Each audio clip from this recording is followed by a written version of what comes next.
Hari ini, Roh Kudus membawa saya kembali meneliti dan merenungkan beberapa bagian firman berkaitan dengan puji-pujian serta sorak-sorai terhadap Tuhan. Dan saya mendapati bahwa puji-pujian dan sorak-sorai bagi Tuhan bukanlah sesuatu yang conditional. Puji-pujian dan sorak-sorai pengagungan terhadap Tuhan tidak ditentukan dengan apa yang sedang saya alami. Karena puji-pujian dan sorak-sorai adalah sebuah gaya hidup, ekspresi hidup seseorang yang hidup di dalam Tuhan atau entheos. Berikut ini adalah hal-hal yang saya pelajari pada hari ini. Yang pertama, kesedihan dan perasaan depresi sesungguhnya menandakan bahwa kita sedang kehilangan kesadaran akan realita Tuhan, sehingga membuat kita mulai meragukan kebaikan, kesetiaan, kasih dan kuasa Tuhan. Mazmur 42 ayat 3 dan ayat 9-10. Padahal Dia adalah Allah yang setia, yang tidak pernah meninggalkan kita. Mazmur 91 ayat yang keempat, 2 Tesalonika 3 ayat yang ketiga. Kesetiaan dan kasih-Nya yang tidak pernah berubah sudah lebih dari cukup untuk membuat kita selalu memuji-muji dan bersorak-sorai. 1 Korintus 10 ayat 13, Roma 8 ayat 38-39, dan Mazmur 63 ayat 3-4. Yang kedua, puji-pujian, tari-tarian dan sorak-sorai adalah sarana untuk membersihkan kita dari segala pikiran negatif, komplain, ataupun terlepas dari apa yang sedang terjadi dalam hidup kita, karena kesadaran akan realita hadirat-Nya kembali menguasai batin kita. Mazmur 103 ayat 2-4. Puji-pujian, tari-tarian dan sorak-sorai merupakan tanda terbangunnya strong conviction atau dasar keyakinan yang teguh mengenai kesetiaan, kasih dan kuasa Tuhan. Mazmur 42 ayat 4-6 dan ayat yang ke-11. Yang ketiga, bertekun dalam firman dan kebergantungan hidup kepadanya akan membuat kita bertumbuh dalam pengenalan akan Tuhan, yang akan membuat puji-pujian dan sorak-sorai senantiasa ada dalam hidup kita, termasuk ketika kita sedang ada dalam keadaan terjepit. Mazmur pasal yang ke-34. Daud menceritakan kisah hidupnya ketika ia sedang dalam kondisi terjepit dan sedang dikejar-kejar untuk dibunuh. Tetapi kesetiaan dan kuasa Tuhan selalu nyata atas hidupnya. Dalam kitab Mazmur pasal yang ke-34, saya mendapati Daud memberikan encouragement secara spesifik untuk orang-orang yang sedang dalam kondisi tertindas atau terjepit, untuk justru menaikkan puji-pujian dan sorak-sorai bagi Tuhan. Daud menjadi saksi bahwa ketika ia berseru, Tuhan mendengarnya, dan ketika ia berlindung pada Tuhan, Tuhan menyelamatkannya.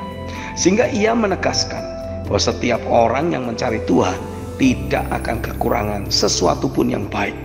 Artinya akan selalu ada sukacita dan sorak-sorai. Kecaplah, rasakan dan lihatlah sendiri betapa baiknya Tuhan kepada setiap orang yang mempercayakan diri kepadanya.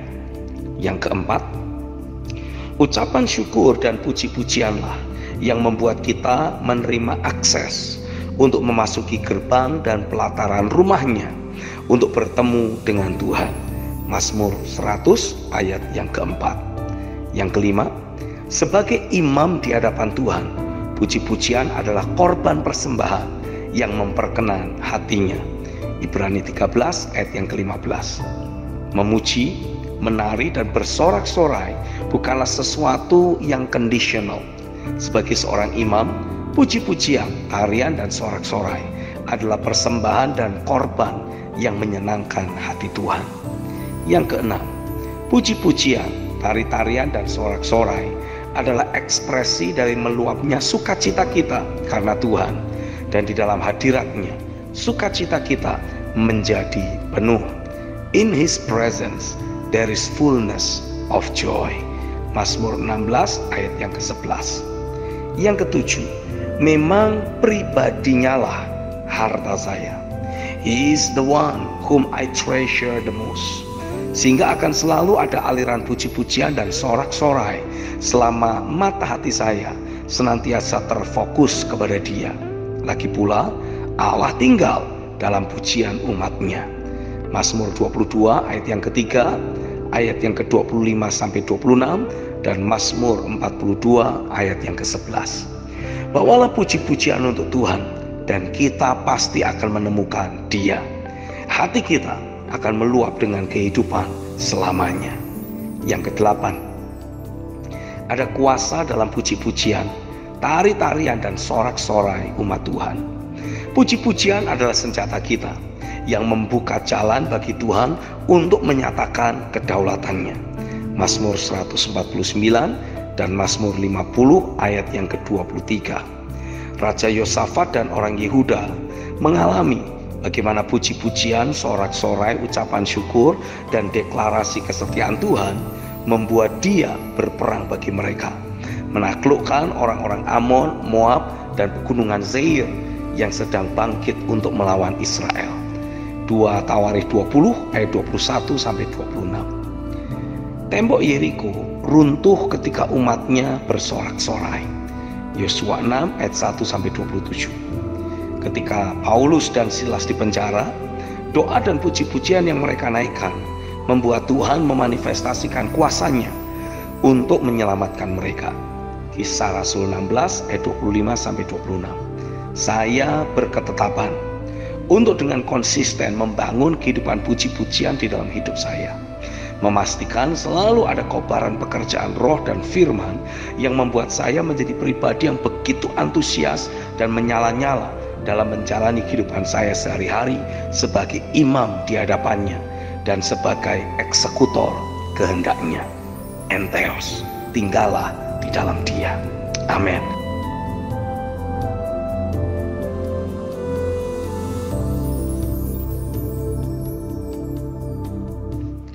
Hari ini Roh Kudus membawa saya meneliti Zefanya pasal 3 ayat 9 sampai 20. Dan dari serangkaian ayat firman tersebut, saya semakin menyadari bahwa memang adalah kehendak Tuhan untuk saya dapat terus semakin terhubung dan semakin bergantung kepadanya.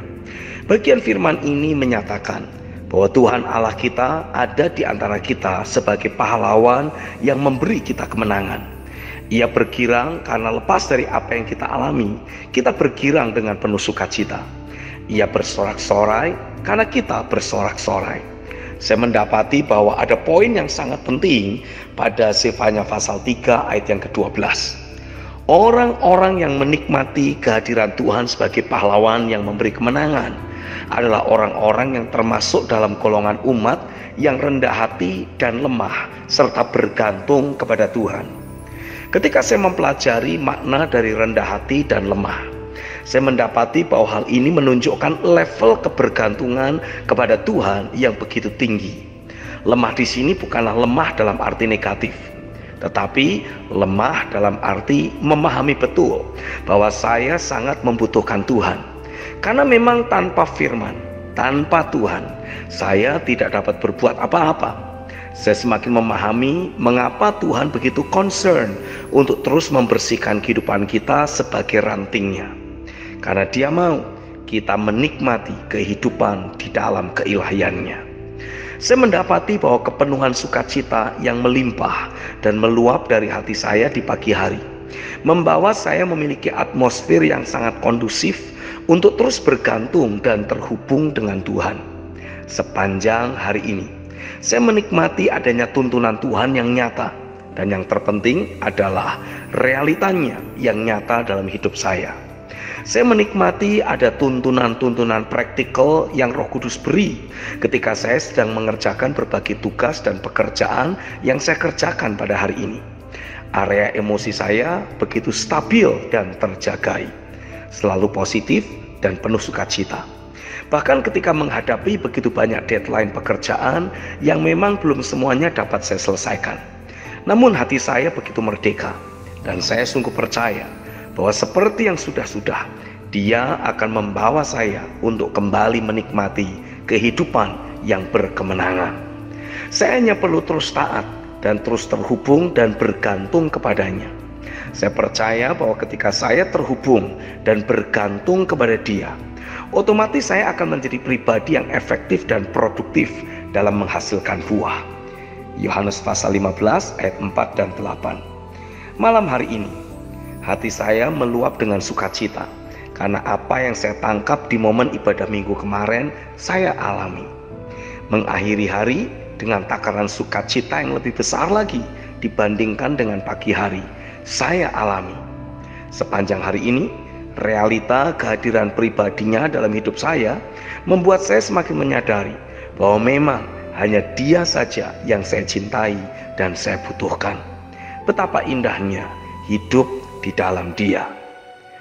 Truly, in His presence there is fullness of joy.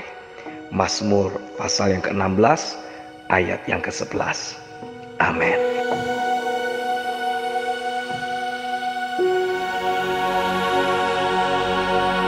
Hari-hari ini hati saya begitu bergelora ketika Roh Kudus menyatakan firman berikut. Dia berkata, seluruh jemaat BCC dan SNS Family sedang aku latih dan aku bangkitkan untuk bukan hanya menjadi pribadi yang tidak dapat dihentikan oleh musuh, tetapi juga menjadi pribadi yang tidak terjamah oleh musuh. We are not only unstoppable, but we are also untouchable. Haleluya. Roh Kudus memberi penjelasan lebih lanjut bahwa untuk menjadi pribadi yang tidak terjamah dan tidak dapat dihentikan oleh musuh, menjadi untouchable dan unstoppable, hal-hal inilah yang menjadi kuncinya.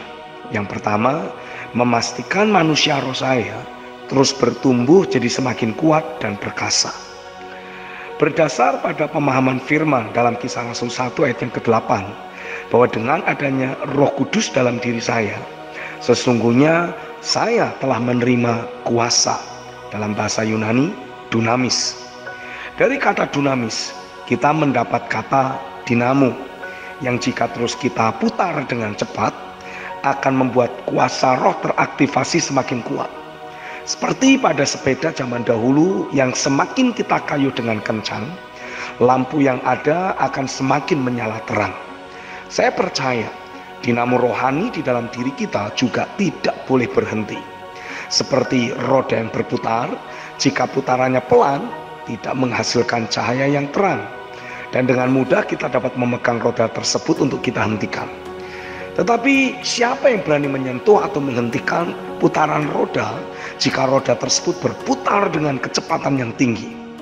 Selain cahaya yang dihasilkan semakin terang, tetapi juga tidak akan dapat disentuh untuk dihentikan. Wow, saya yakin bahwa ketika manusia roh saya terus aktif dan terus saya jagai untuk selalu ada pada kobaran yang penuh, saya akan menjadi pribadi yang untouchable. Karena jika musuh berani coba-coba untuk menyentuh saya, tangannya lah yang akan hancur. Yang kedua, memastikan roh saya terus menyala-nyala dengan kobarannya yang penuh.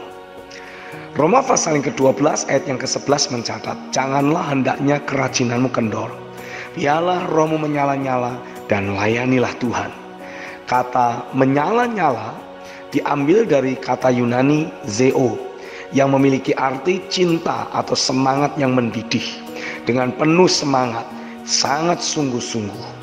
Saya mendapati bahwa ketika manusia roh kita menyala-nyala, pengharapan kita kepada Tuhan akan menjadi pengharapan yang penuh dengan sukacita yang tidak terbatas. Komunikasi kita dengan Bapa yang terjalin begitu dekat akan membuat kita selalu dapat melihat segala sesuatu dari sudut pandangnya. Roma 12 ayat yang ke-12.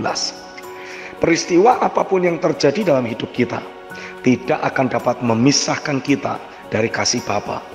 Apalagi membuat kita meragukan kasih Tuhan, tidak akan bisa lagi.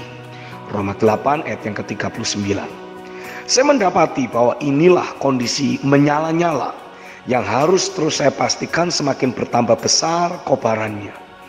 Api yang kecil akan dengan mudah dipadamkan. Tetapi ketika saya terus bertekun, kobaran api yang saya bawa akan menjadi api besar yang menyala-nyala. Siapa yang berani dekat-dekat, apalagi menyentuh api yang besar? Wow, roh saya begitu bergelora ketika menerima penyingkapan ini. Sekarang saya paham, ketika saya terus memastikan roh saya menyala-nyala dengan kobaran yang penuh, saya akan menjadi pribadi yang tidak terjamah oleh musuh. Karena jika musuh berani mencoba mendekat, Dia yang akan terbakar oleh kobaran api Roh Kudus yang menyala-nyala dengan kuat dalam hidup saya.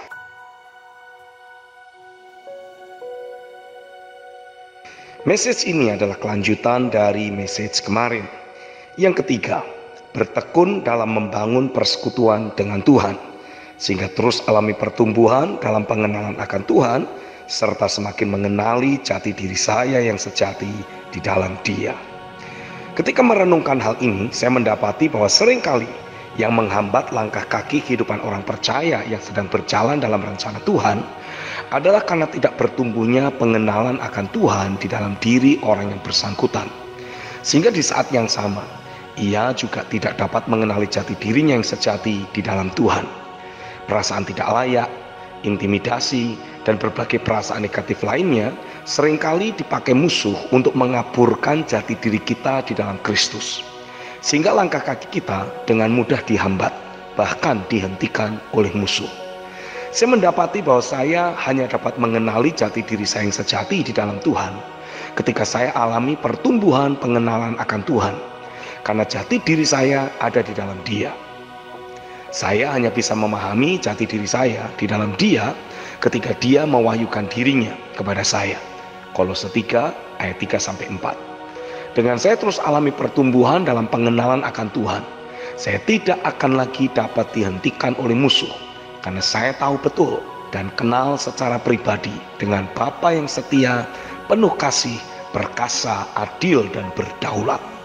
Iblis tidak akan lagi dapat membohongi saya dalam aspek kasih, kebaikan, dan kesetiaan Bapa. Kasih ilahi Bapa yang sempurna akan selalu dapat saya rasakan. Yang keempat, bertekun dalam firman dan pengajaran para rasul, serta memberi diri dilatih oleh Roh Kudus. Pedang roh, yaitu firman Tuhan, adalah senjata yang dapat saya gunakan untuk terus mengalahkan berbagai rintangan, masalah, tantangan yang ada di hadapan saya. Fakta dan data yang tidak selaras dengan firman tidak akan lagi membuat saya lemah, tapi justru di momen itulah Roh Kudus mau membangkitkan saya untuk mengambil posisi sebagai anak raja yang dengan perkataan memerintahkan setiap fakta untuk menjadi selaras dengan kebenaran firman.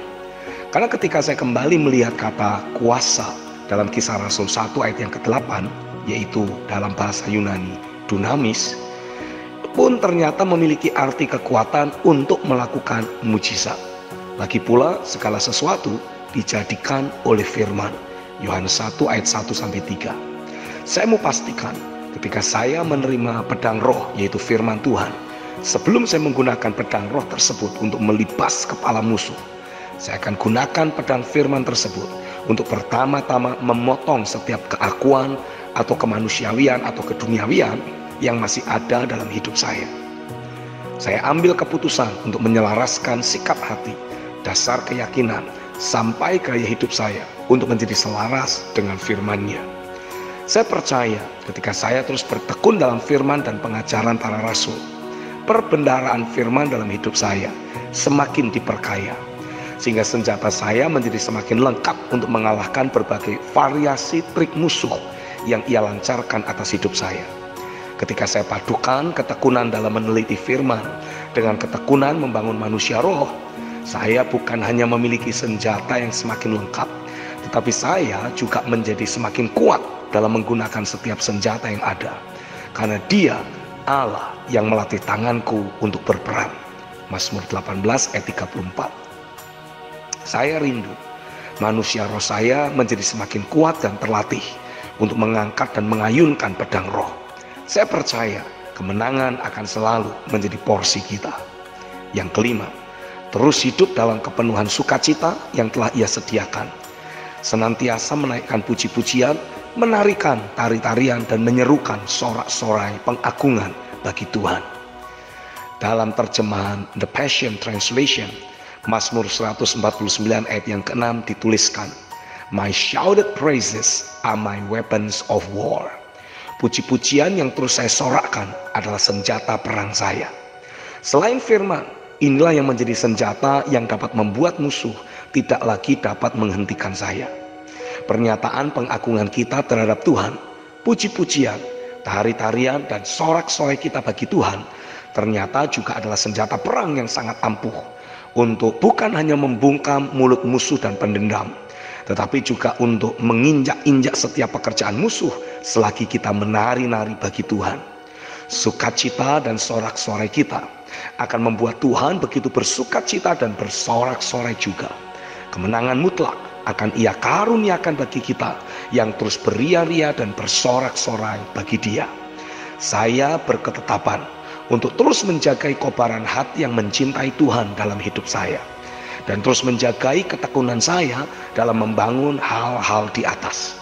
Saya mulai mencicipi hidup dalam zona bebas iblis, dan saya menginginkannya lebih dan lebih lagi. Saya mau terus tinggal di dalam Dia, di zona bebas iblis. Sungguh saya percaya pintu menuju kehidupan dalam zona bebas iblis sudah terbuka lebar. Siapapun yang bersungguh hati akan segera mengalami pekerjaan roh dan firman yang membawa mereka untuk berpindah dari kehidupan yang sekarang menuju ke kehidupan dalam dunianya, di dalam zona bebas iblis. Haleluya. Saya Stephen Agustinus. God bless you.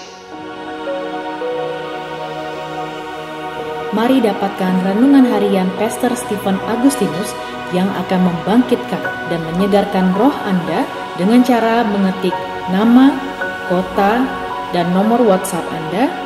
Kirim ke nomor 0888 6132 106. Kami ulangi di 0888 6132 106. Tuhan itu nyata dan Dia masih terus bekerja.